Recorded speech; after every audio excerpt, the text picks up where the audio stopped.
Herzlich willkommen bei Multilingual Stories. Mein Name ist Dr. Bettina Gruber und ich bin die Linguistin.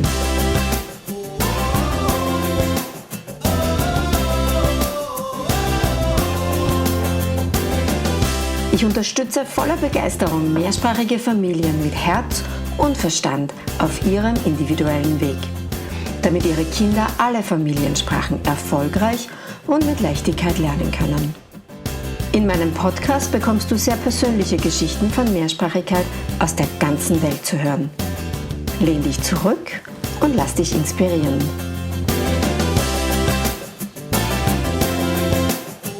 Hello and welcome to today's episode of Multilingual Stories. Today's guest is Figotina. We just discussed her name in detail, and I'm sure she'll tell us in a minute why and what's going on with her name and how to pronounce it correctly. Hi, Ina. It's so nice to have you in my podcast.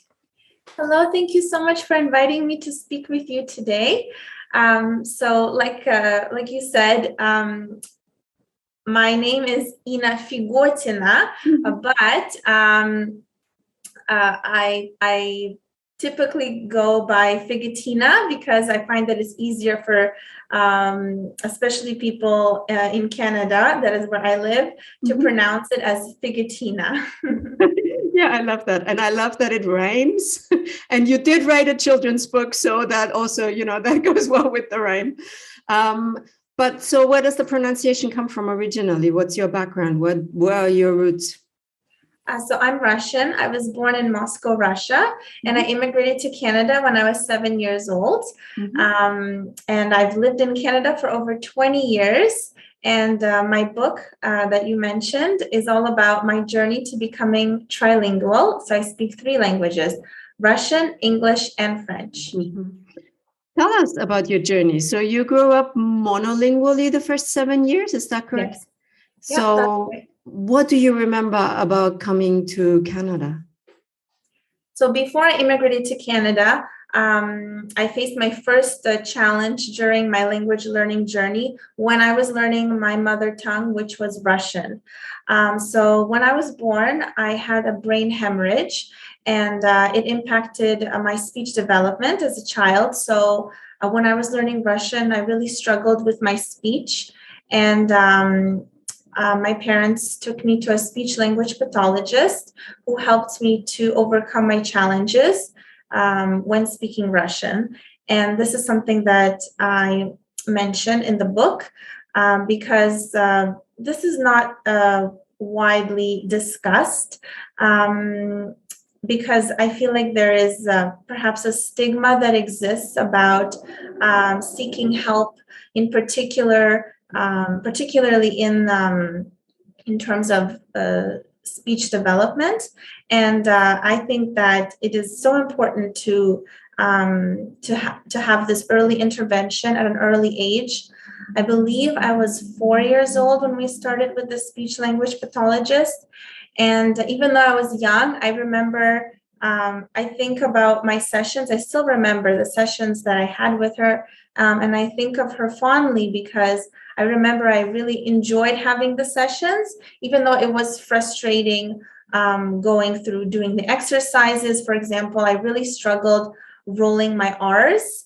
And in Russian, the letter R is you have to roll your tongue in order to correctly pronounce it. And I wasn't able to do that. So we would be doing exercises to help me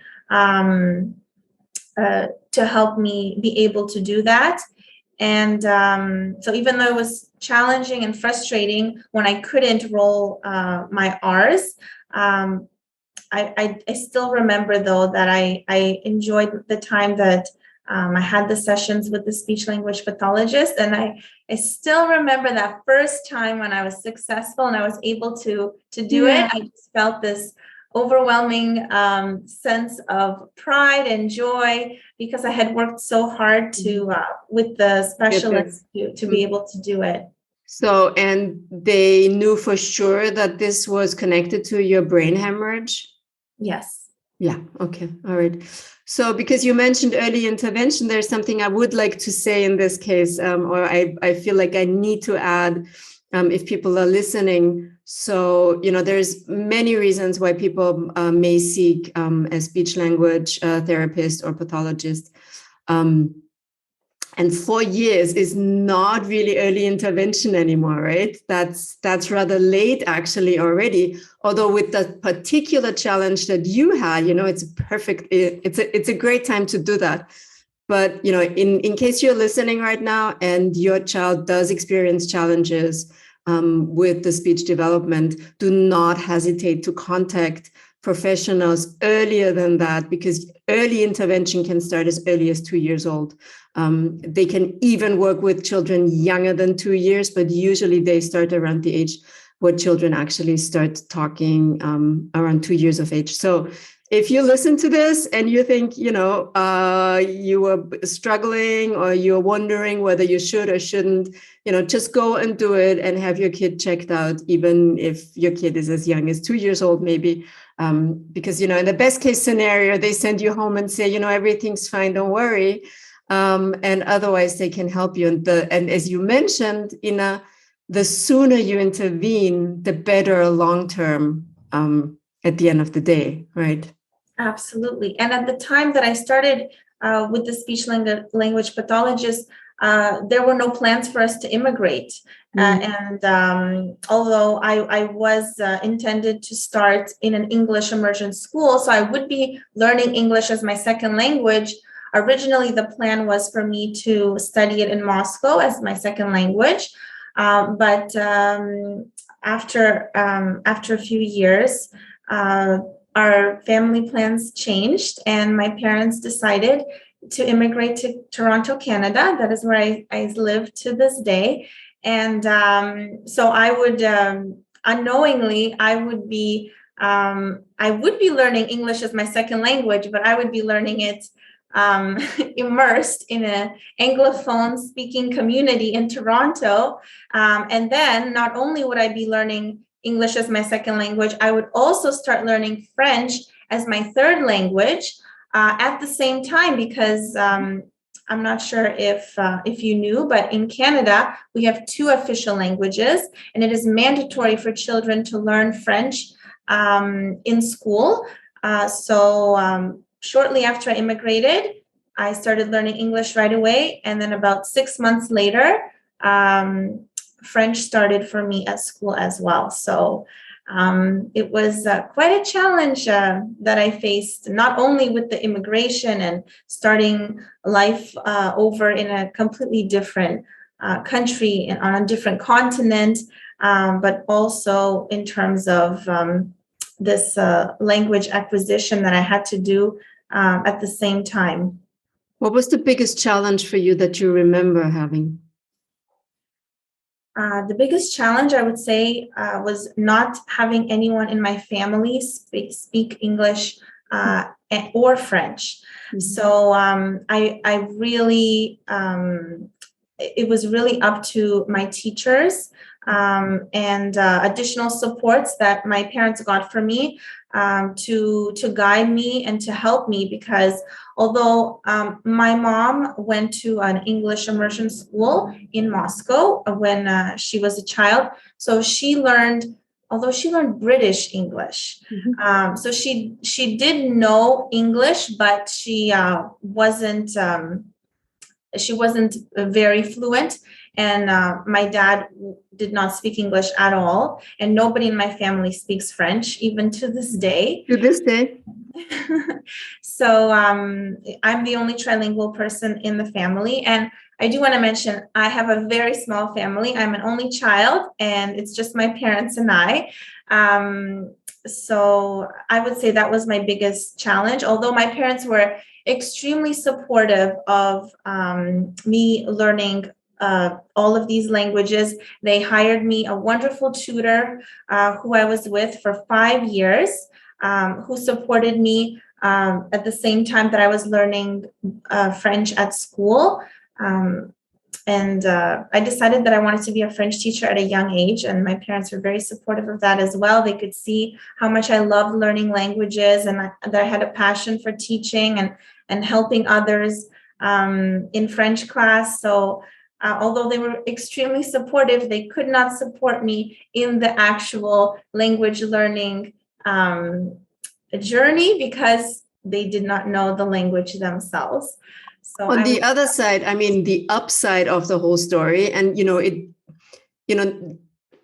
I and most people would not even have recommended your parents speaking English or French with you had they known it, unless it were one of their actual languages, right?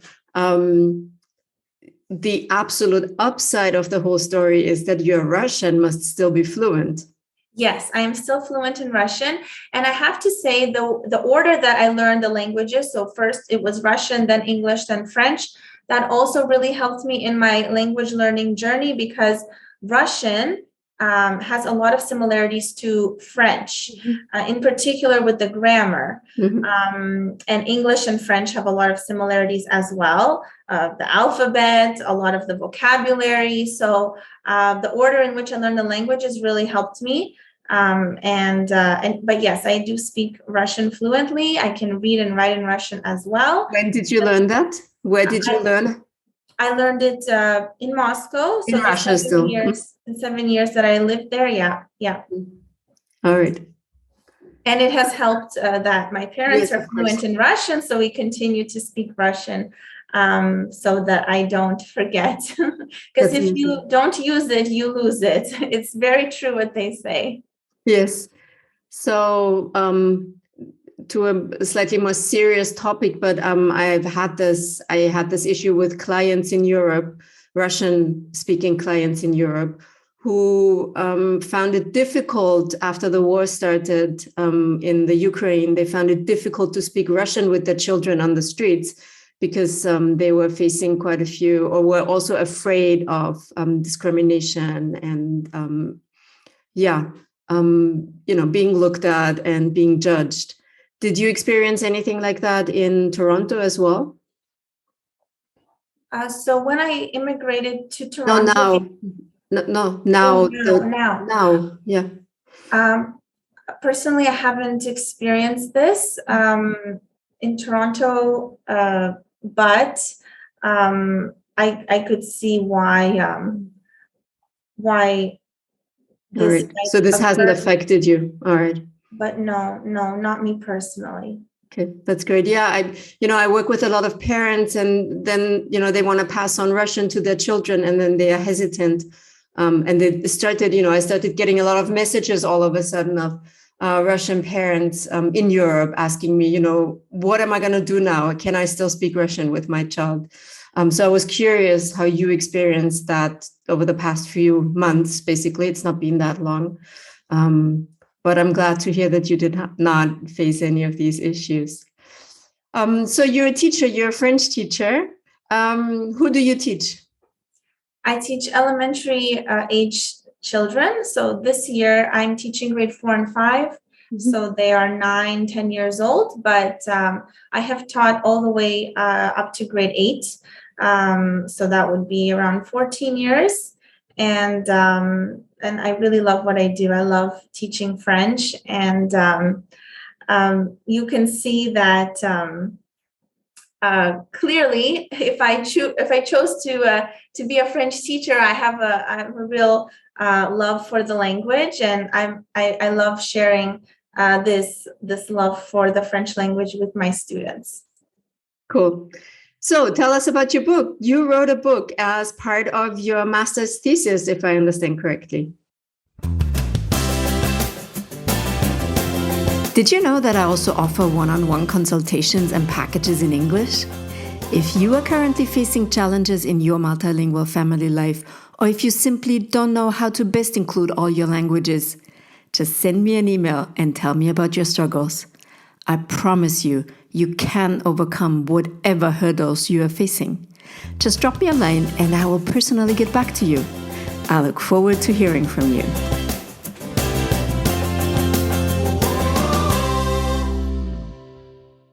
Yes, that's right. So I completed my Master of Education in Modern Languages Education as part of a French cohort with the University of British Columbia. And I finished the program in December 2020, and that is when my book was published. So I published a bilingual children's book celebrating multilingualism. And the story is about my journey of how I became trilingual. And the book is written in both English and French, and it rhymes in both languages. Wow. How did you do that? I would say that the most challenging part of writing my book was to make it rhyme in French as well as in English, because I wanted to keep the level of the vocabulary basic enough for students learning French as their second or third language to understand it, but also to make sure that the story does rhyme in French as well. And I'm very proud of the fact that I was able to do that. As you should be, yeah. Thank you. And the reason that I chose to do this as my thesis project for my master's was because as a French teacher, I had trouble finding resources for my students, in particular for my immigrant students or my students who came from immigrant families that represented them and that talked about the journey of learning a new language, and not just the positives that occur during this journey, but also the perseverance that is needed to overcome all of the challenges. And as someone who has faced several challenges throughout her language learning journey, I wanted to write this autobiographical children's book. And the reason that I wrote it in both English and French is because this book is a celebration of second language acquisition, which is why I wrote it in my second languages. Amazing. Are there any plans for other language combinations? Not at this time, but perhaps in the future I will do that. So where's the book available? The book is available on Amazon, and it is also available worldwide at your favorite online bookstore. Amazing. That's really cool. What is it called? It is called Trilingual Me, Moi Trilingue. Beautiful. Beautiful. Congratulations on that book. So what's the age group? What's the target group? What would you say?